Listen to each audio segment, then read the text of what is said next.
现在要小解啉茶，绝对毋是手摇的茶饮，而是享受茶芳，讲究品茶时的情景，甲茶色的布置，同时嘛要搭配无共口味的甜点，用力古琴的伴奏，互啉茶成为各种感官拢有的享受。以现场的茶色为例，就是以假花水月为主题，诉求流行的茶文化。主题是镜花水月，那我们就采了现在春天台南正盛开的苦楝跟樟树的花，然后用前面的黑镜，好像水流一样反射出来的花，然后让参与的人从镜子里头看到花，看到自己，看到此时此刻的自己。那我们等等泡的茶就会现在这个水上，成为水中的月亮，那也是一期一会的象征。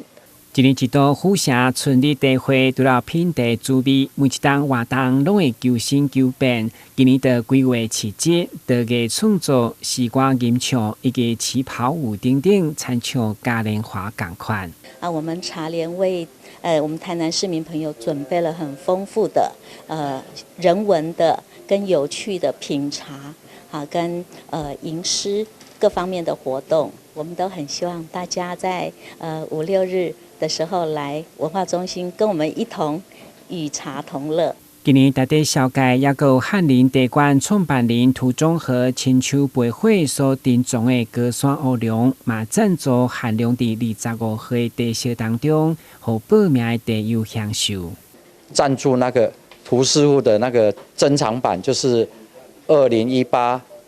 50彩的大玉莲，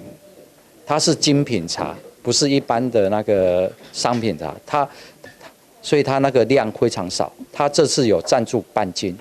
虎城春日嘉年华邀请民众3月24开始到26号来一座台南市立文化中心，感受特别的茶艺文化。台南新闻管制采访报道。